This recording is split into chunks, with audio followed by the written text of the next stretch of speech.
And so in this journey of now being a manager, trying to train people on Facebook ads, I realized it was actually really complex to try to teach what I was doing in accounts to brand new buyers. First of all, there's just a very large experience gap in the market. So trying to find media buyers who understand Facebook buying and can scale accounts, there's just not that many of those people out there. So first, it was just very difficult to find people. And then once I did find the right talent at the agency for media buyers, I found that it was very difficult to train them on my way of optimizations. So what set me apart as a media buyer was that I was always in accounts, I always was doing optimizations through Excel, tearing through the data, but to teach that to a new buyer, I found to be extremely difficult. And then another agency problem we were facing. So as of last year, we started just seeing some plateauing results for our clients. It was getting harder and harder to scale. It wasn't as profitable as our campaigns were in 2017, getting into 2019. Things were getting very difficult for Facebook advertising.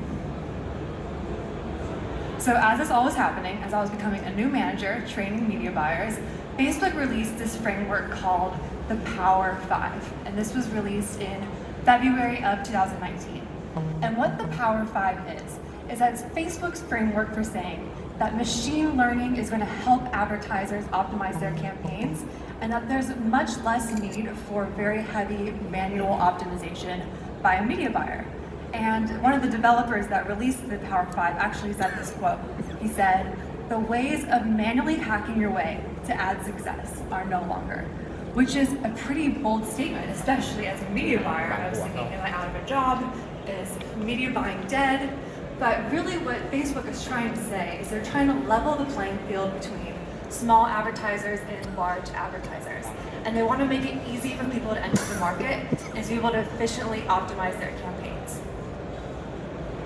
So the first two tactics of the Power 5 are auto advanced matching and account simplification. And these serve to help optimize your campaigns while utilizing Facebook's machine learning. The third and fourth and fifth tactic of the Power 5 is CBO, automatic placements, and dynamic ads. And these serve to help automate the process of media buying and make things a lot easier by relying on the algorithm. So the robots are coming. I was very excited about testing the Power 5 because how Facebook pitched it to us as an agency was that account management was going to get so much easier, so much less time intensive. Plus, they said that by following these Power 5 tactics, that my clients would actually receive higher results, higher return on ad spend, and more scale. So as I was trying to train all these media buyers, I was thinking, okay, if this actually works, then this can save a lot of time in accounts, can make it so much easier to train media buyers. Plus, if it's true that I can attain more scale and get better results utilizing the Power 5, then it seemed like a win-win. So I was skeptical, but I tested it out on all of the agency's accounts, over 50 ad accounts spending anywhere from $0 to $1 million in ad spend. And it became very clear that machine learning is much more efficient and clearly outbeat a media buyer from what we used to use in our previous tactics. So our previous tactics of manually hacking our way to ad success, spending every day in Ads Manager, breaking out different audience segments, all of those tactics were beaten by just simply utilizing the Power 5. So, signal-based machine learning is simplifying account management and driving better performance. Now, signal-based machine learning may seem like a buzzword, but it's so important to understand what a signal is because this is how Facebook is optimizing your campaigns. So a signal is all the information that Facebook is receiving about their users. So when someone adds something to the cart on the website, when someone's visiting a product page, all of users' past history, past purchases, ads they've interacted with, Facebook has all this information and they use that information in order to serve relevant ads to them. So it's in Facebook's best interest to provide the lowest cost advertising space for the advertiser, while at the same time making sure that Facebook and Instagram users are seeing ads that are extremely relevant to them so that they spend more time on the platform. So it's a win-win. So how machine learning works in the Power 5 is that it's taking these signals about customer data, their purchase history, their websites, and using those signals to inform decisions in optimizing ad accounts. And just to show you, these are a few of the brands that I have worked with that have successfully used the Power 5. And these are accounts that are spending hundreds of thousands of dollars a month of ad spend. And I was able to achieve better results and a much more simplified account structure just by utilizing the Power 5 methodology.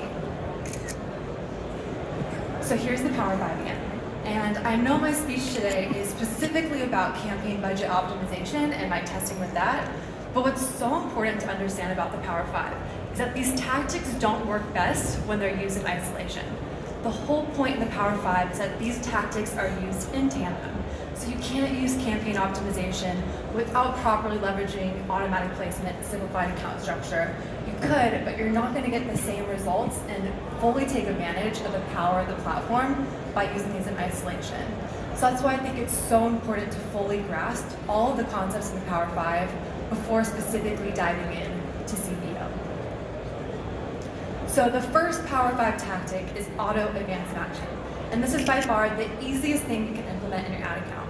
What auto advanced matching allows you to do is, so when people are checking out on your website, entering in their phone number, their email, or filling out their email to subscribe to a newsletter list, Facebook will take that information and match it with users on Facebook. And what this will do, it'll help increase your remarketing audiences. So when you're remarketing website visitors, you're going to have more people in that pool because Facebook's able to take all that information that people are entering on your website and match it to Facebook users. And also, it's going to improve attribution, which is, of course, as marketers, one of the problems we face every day. So this is improving attribution. And to show you guys, this is how auto advanced matching is set up. You go into Events Manager and you just toggle on this button. And then you're set up. It's a set and forget method. It's all you have to do, and it will be able to improve your attribution and help increase your remarketing audience sizes. The second tactic I want to talk about is dynamic ads. So I'm sure any of you who are running e-com have probably been leveraging dynamic ads for a while. And what this is you have a campaign, you set up a catalog sale objective, and then what Facebook will do is when someone's viewing content or adding something to cart on your website, it'll show people relevant products to stuff that they have viewed. And so what's really powerful about this is, again, it's very much set and forget. You upload your product catalog list to Facebook. Facebook's taking the pixel data of everyone viewing the products on your website, and then it's showing people relevant products. And then another thing that Facebook has talked a lot about this year is dynamic ads to broad audiences. So not only can you use these dynamic catalog sales ads to retarget people into your website, but Facebook can take signals of people who have never even heard of your brand, but may be interested in similar products, have interacted with ads that are similar to yours, and they'll show you the catalog of your products to a broad audience. So essentially, it's dynamic ads for prospecting. And then the ad on the right, that's one of my clients where I actually uploaded a custom catalog so that it would show lifestyle images to a cold audience, since I believe it looks a lot better than the product on white. Now, to go beyond dynamic ads, because I'm sure many of you have been utilizing dynamic ads for a while now, but what I'm sure maybe not all of you are utilizing is dynamic creative testing.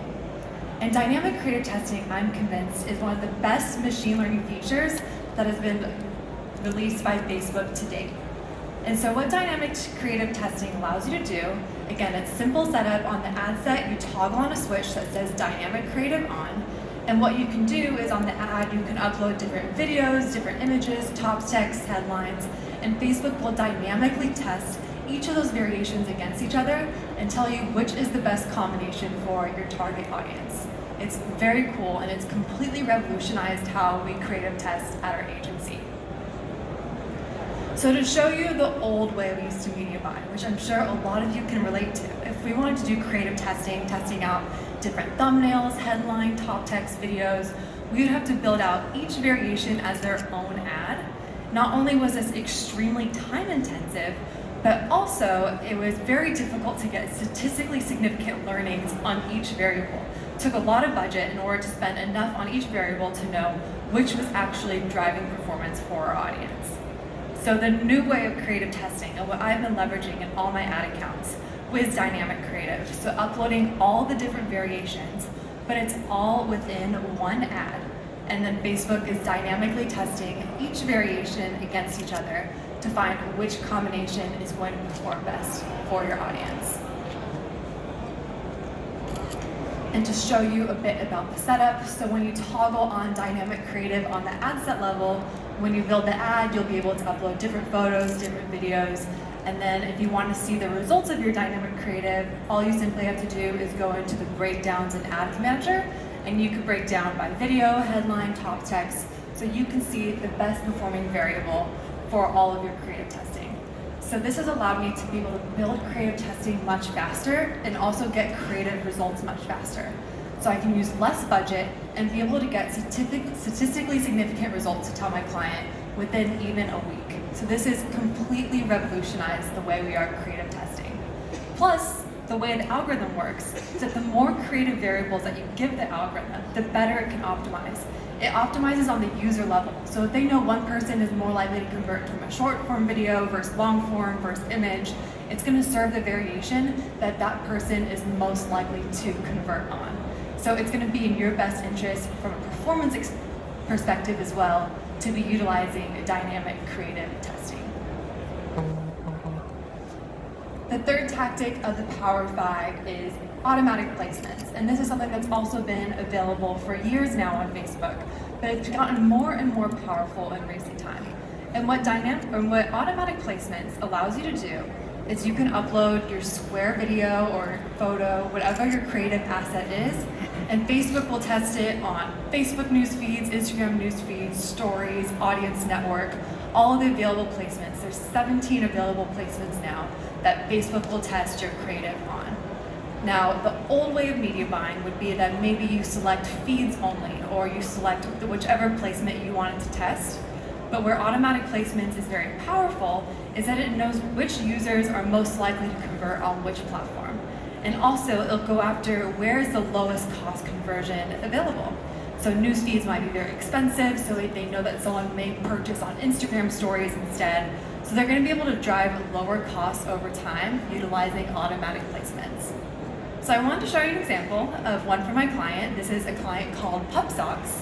And what I did is I uploaded my square image, and these are the results from the different placements off of $35,000 of ad spend on this one creative. Now, what you guys might see right away is, oh, right-hand column was at an 8x, I should scale right-hand column. And feeds was the lowest ROAS. But the question you should be asking is how much scale was I able to get out of each of these placements and how much spend?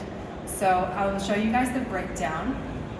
And as you can see, although right-hand column audience network had the highest ROAS, it also doesn't have that much inventory, it didn't have much scale. Where feeds, even though it had lower ROAS, was able to get a lot more scale while maintaining ROAS at my goal.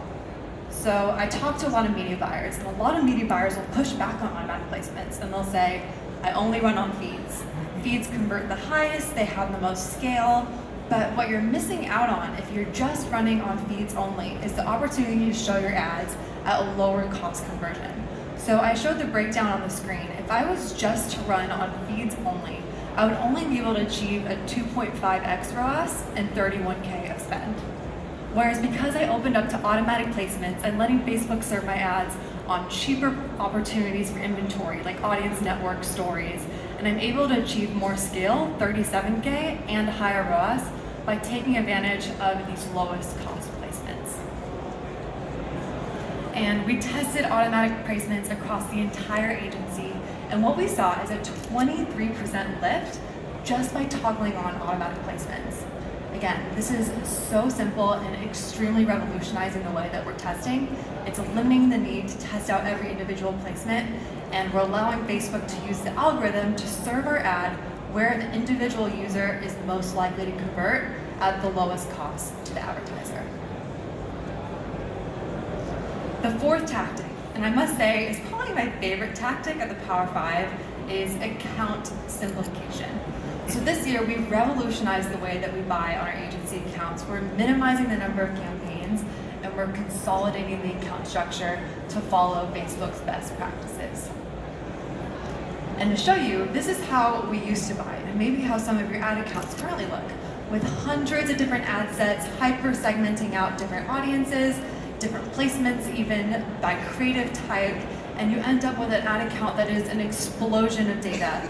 And it's so hard to spend on each individual ad set and get statistical significant learnings, as well as there's often so much overlap between audiences. So between all of your lookalikes, all of your interests, you end up competing with yourself in the auction and bringing down your costs, or bringing up your costs. While also, it's just extremely time intensive to manage an ad account that is this built out.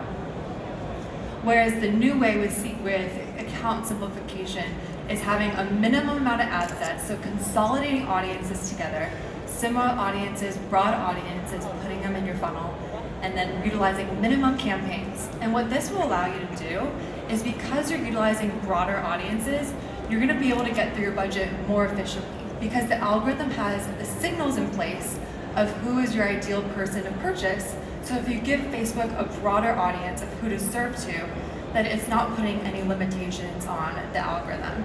And also, because this eliminates a lot of audience overlap by having hundreds of different ad sets all competing with each other, you're gonna be able to get better delivery and also get out of the learning phase faster.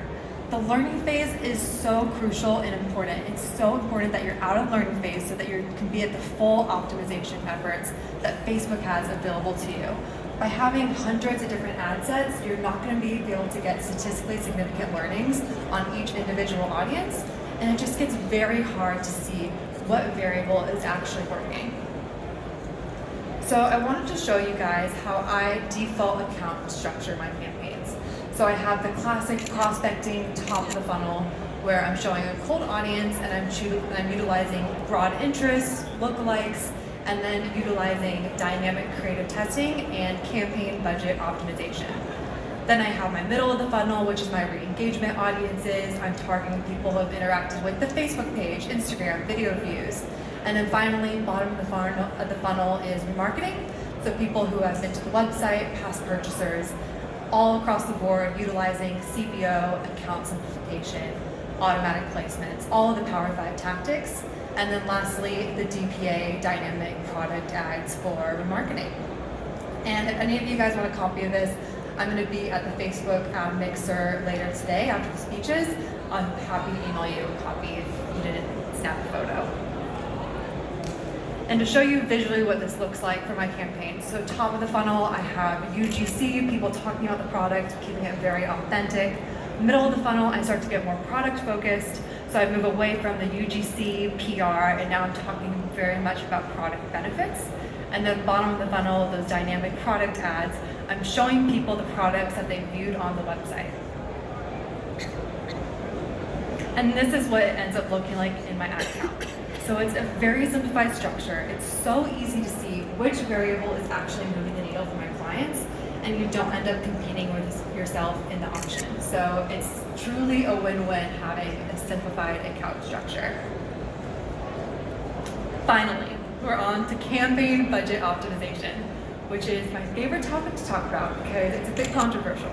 So for those of you who don't know, campaign budget optimization is actually becoming mandatory in 2020 for all advertisers. So I'm sure a lot of you have been testing and trying to see how to buy on campaign budget optimization and if it can achieve the same results as manually choosing the budgets for your ad sets. So I've been drinking the CBO sauce, also a sauce available at McDonald's, because I am in love with the abilities that campaign budget optimization gives you. Because you're allowing Facebook to decide which audience to put your budget on, it eliminates the need to be constantly managing budgets and to be doing those very intensive hourly optimizations, but instead leveraging Facebook's platform, and they choose which audience to serve your creatives to. And this is how you toggle on campaign budget optimization on the campaign level. Toggling it on allows you to do is you're gonna choose your daily budget for the campaign. So if you want to spend $500 on your campaign per day, you choose 3 to 5 different broad audiences, and then Facebook will decide with that $500 where the best opportunity lies within each of those audiences that you select for your ad sets, and will dynamically put budget towards the ones where they think you're going to get the lowest cost results in real time. So the old way of media buying. which may be how your accounts are currently. Without campaign budget optimization on each ad set, you would have to choose your budget manually, and then by the day or in an hour, maybe you have automated rules set up, you're choosing different audiences to put your budget to. But now with campaign budget optimization, you are setting your campaign daily spend on the campaign level, and then Facebook is choosing in real time which audience to put the budget towards. So some benefits of campaign budget optimization, most obviously, zero time managing budgets while lowering your CPA. So not only does campaign budget optimization drive better results, but you're getting that precious time back so that you can focus on the things that actually move the needle, like creative, strategy, your offer, your website.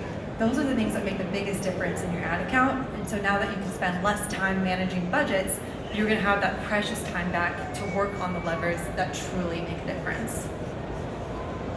The second thing is that decisions are made off future outcomes. And what this means is that Facebook understands in each ad set where the lowest cost conversion lies, and it will automatically distribute that budget towards where it thinks the lowest cost conversion is.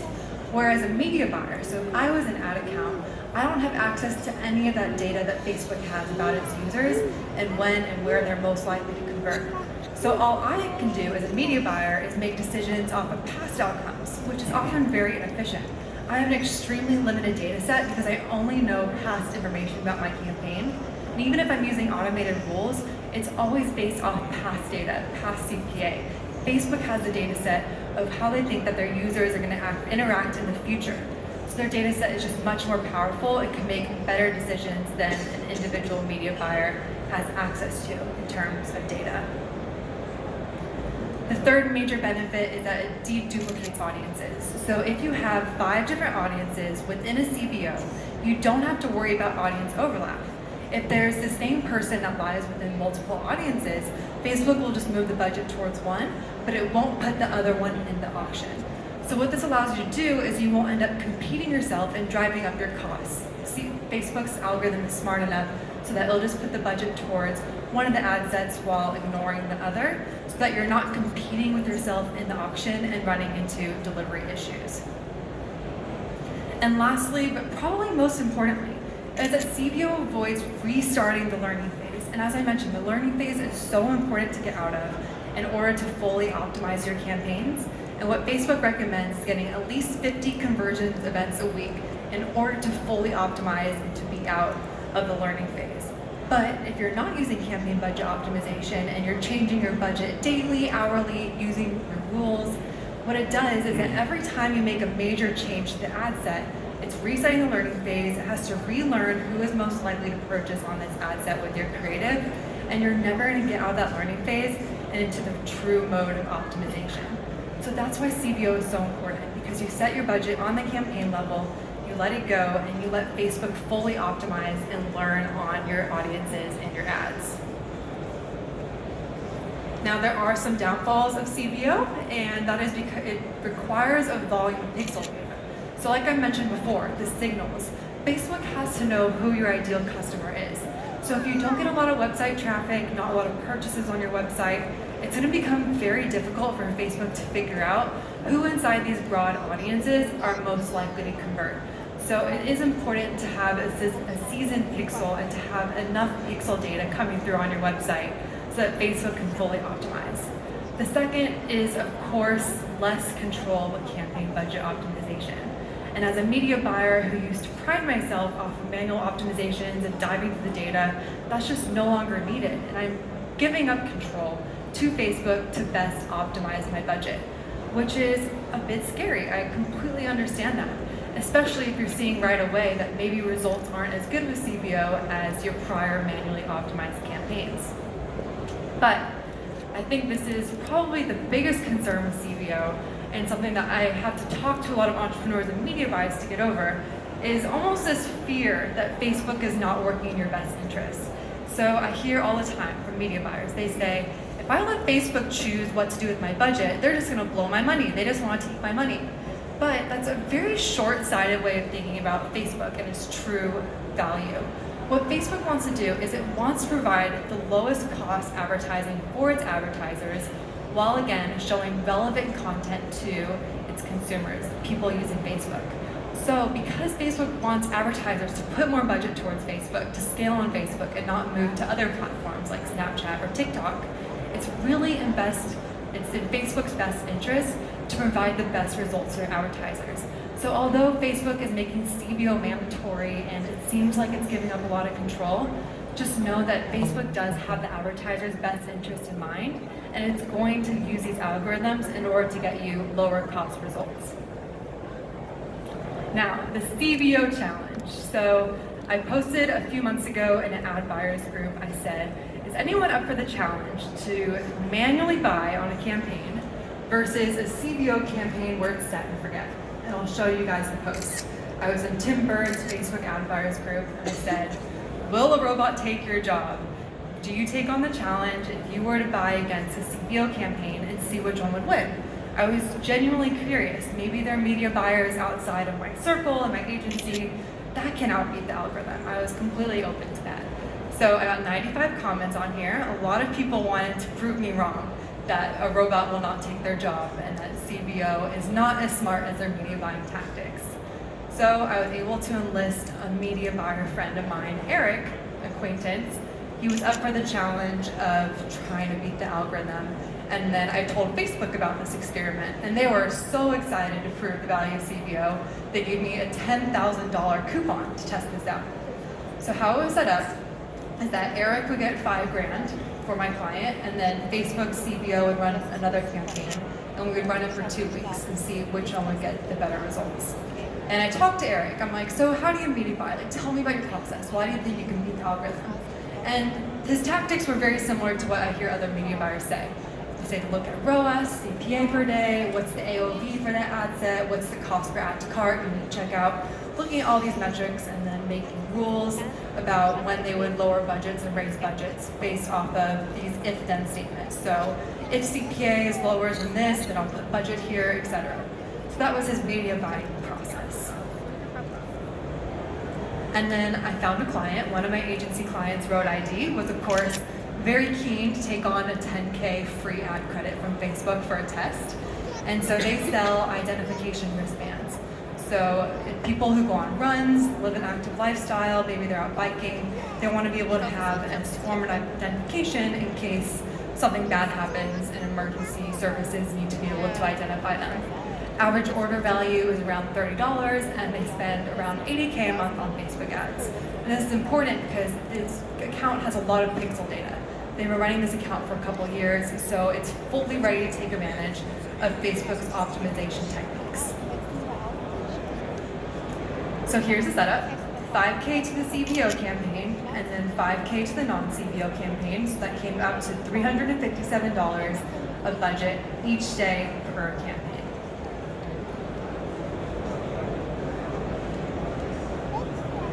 For the CBO ad set, or the CBO campaign, it was completely set and forget. You could not adjust budgets, you could not turn off ad sets, you just had to let it run for the full 2 weeks. Whereas for Eric's campaign, the non-CBO, he was able to make daily adjustments on ad sets based off of which one was performing best based on his own decision making. He could also turn off ad sets if he found that one wasn't performing as well. But in both campaigns, you could not turn off ads. So we left the creative as a completely constant variable. I did not want that to affect the campaign results. So creative was constant, it was always turned on. Nobody was adding in new creatives throughout the 2 weeks. Again, utilizing the full spectrum of the Power of 5, automatic placements, optimized purchase. I utilized lowest cost bidding, as well as doing worldwide targeting. So I'm essentially allowing Facebook to find the lowest cost conversion within any country. They were able to ship to any country, so it made sense to set it up as worldwide. And then here's the interest I chose. So like I said, utilizing a consolidated campaign structure, I'm utilizing very broad interests. So I know that this product is very big with outdoor enthusiasts, so biking interests, running, accessories interests, and the interests are the same for both campaigns. And then something I've also been utilizing is detailed targeting expansion. So when you're entering your interests on Facebook, there's a little check mark under your interests where you can choose to expand detailed targeting if Facebook thinks it can find a lower cost conversion outside of your detailed targeting. And what that essentially allows you to do is give the reins to Facebook, say, hey, I think my people are within this running interest. However, if you think someone's going to convert based off the signals that you're getting from them, and they're not in this interest, you can go ahead and surface them. And here's some of the creatives that I utilized in this campaign. So I wanted to use a wide variety of assets, again, utilizing dynamic creative testing. So I uploaded a few different photo variations, different videos, different headlines, different top text, and I'm letting Facebook dynamically test each of these variations against each other within each ad set. And just anecdotally, out of these 4 creatives, the unboxing video on the far right was by far the best performer. I think it's just very authentic, it shows the product, and I thought it was very interesting that that was the one that Facebook optimized to very heavily. And so here's the results. This is the CBO test. As you can see in the beginning, it chose to put a lot of budget towards audience 4, but was still testing each of the ad sets pretty evenly. So it gave all the ad sets a fair chance as it was optimizing, and then over time you can see that it really liked audience 1. And so it started putting more budget towards audience 1. It decided that audience 2, the yellow audience, it decided that one was complete trash. It just completely stopped putting budget there. And that way the algorithm is just optimizing and learning and choosing which audience to put the most budget to. And so here are the results of CBO versus non-CBO. Now in the first week, Eric was actually beating CBO. I was getting a bit nervous. I'm like, maybe this CBO isn't all it's cracked up to be. So as you can see, the orange lines, non-CBO is actually winning. But this is the thing with campaign budget optimization. You have to give it time to optimize. You have to get on learning phase, have to get enough pixel data on each of your ad sets. And once the campaign started optimizing, then CBO just shot up and completely was beating Eric's efforts. So like I said, with CBO, it does take time. So you have to be able to let it set and learn for a bit. And don't get too jumpy about turning it off if it's not getting results right away. So here's a question I also get from people who are concerned about CBO. They said, shouldn't CBO just put the budget towards the one with the highest ROAS? I mean, if that's the whole thing of it, it's going to drive lower CPA, then that's how it should work, right? But that's not always how it works. Because I said that Facebook optimizes campaign off of future data, off of data they know about the consumers that the ad buyer doesn't. Although one ad set may have a higher return on ad spend at the time, they know that that audience is exhausted. There's no more lowest cost conversions within that audience. So they'll move the budget towards another audience where there's other lower cost conversions. But a media buyer wouldn't see that. They would just put the budget maybe towards the one with the highest ROAS and the best leading metrics. When in reality, that audience could be completely exhausted and there's no more scale out of it. So it has to move the budget towards another audience which may have a lower return. And so here's a breakdown of how the spend was between the CBO versus non-CBO. So as you can see, for the audience number 4, Facebook put a significant amount of budget towards that. That would have the highest ROAS. Same for audience 1. But as you can see, as you keep spending on each audience, what Eric did, so he probably saw that audience 2 was doing really well, but he put more budget towards it, but it ended up diminishing the returns. So that's the problem with having a media buyer optimize your campaigns versus an algorithm, is that they can't see that there's no more lowest cost conversions living inside that audience, so that it's no longer profitable to keep putting budget there. And the final results, CBO versus non-CBO. CBO had the higher ROAS of 1.69 versus the 1.62. Now, although that's not by a very large margin, because if it was a magical thing, CBO, if I could just switch on CBO and start printing money, I would be a billionaire. But I'm not. CBO provides marginally better results, but the real savings is the time savings. Eric logged 10 hours of managing that one campaign over 2 weeks, where the CBO, there was no budget modifications, it was just set and forget for CBO. So you get that precious time back, and with that time, that way you can put that towards more higher value activities, like working on your creative strategy, your offer, your product. So getting that time back out of ad accounts and utilizing that to actually grow the business, that's where the true value of Facebook's algorithm is in campaign budget optimization. Saving the time so you can focus on those bigger levers. So how to set up your CBOs, lookalikes, broad interest audiences. I always turn on interest expansion. In case Facebook can find a lower cost conversion, 3 to 5 ad sets per campaign. Dynamic creative, if not, I'll allow 3 to 5 ads within an ad set. Utilizing automatic placements, so again, utilizing the full spectrum of the Power 5. Conversion purchase optimized. So if you're running e-commerce, I always optimize for the event that I ultimately want. So ultimately, I want people to purchase on the website, so I'm going to optimize for purchase conversions. And then for bidding strategies, if you need scale, if you need to be spending a consistent amount on each ad set, or campaign, then I would recommend lowest cost bidding. Whereas if your goal is to be the most efficient with your ad dollars and you don't necessarily care about how much you're spending per day, then I would recommend bid cap or a cost cap strategy, which is going to give you the most efficient ROAS possible, but just not as much scale. And then lastly, my tip with CBO is give it time to get out of the learning phase, have enough pixel data in order to fully optimize. So if you're going to run this test on your own ad account, which I hope you do, just give it at least 2 weeks, and I had $5,000 for that campaign so that I could have statistically significant results. So now what to do with my time. So like I said, I'm not in ad accounts as much anymore, doing the day-to-day optimizations all night, all weekend, managing budgets. Now that I have this simplified account structure, utilizing the Power 5, I'm spending pretty much all of my time focused on the creative testing aspect. So utilizing dynamic creative testing, testing different angles to unlock new audiences. So messaging angles, long form, short form, UGC.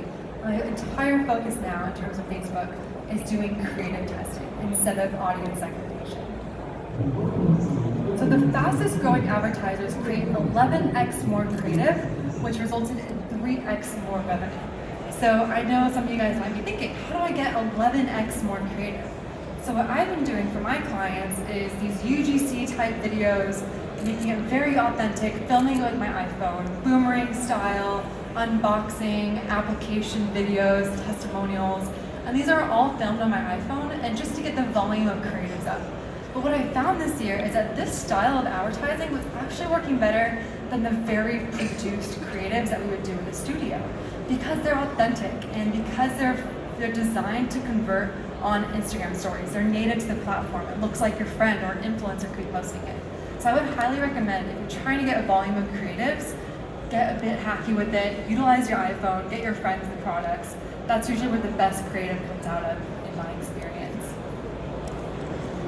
And so lastly, if you're spending less time in your ad accounts because you're utilizing CBO and the Power 5, this is where media buyers can really shine in 2020. Focusing on the offer, so testing different offers, different pricing, what deals are on the website. That's made a huge difference in ad accounts in my experience. Top advertisers are also focusing a lot on story. So what story your ads are seeing? What story are they seeing at the top of the funnel versus the bottom of the funnel? Truly a creative testing focus. And then experience, so customer experience on the website, post-purchase experience. These are the biggest levers that are going to make a very positive impact on your ad account. It's not as much about manual optimization anymore. These are the levers that are making the biggest difference. So lastly, I'll leave you with this thought. It's not about effort, it's about outcomes. So what I mean by that is that it does take a lot of effort, the old way of managing Facebook ads, having hundreds of ad sets, all this testing. But if you can achieve better results and get your time back to focus on the more important variables such as creative, then you're going to end up getting better results in the long run while also getting that precious time back. Thank you guys, this was awesome. Thank you for listening. And if any of you would like to debate me on CBO, which I'm sure a few of you in the audience will, I'll be at the Facebook Ad Buyers Mixer after a couple of these speeches. So I hope to see you there. And also my email's up there if you want to just personally reach out to me and ask me any questions about this, or I can send you the deck. That's totally great as well. Have a great day, guys.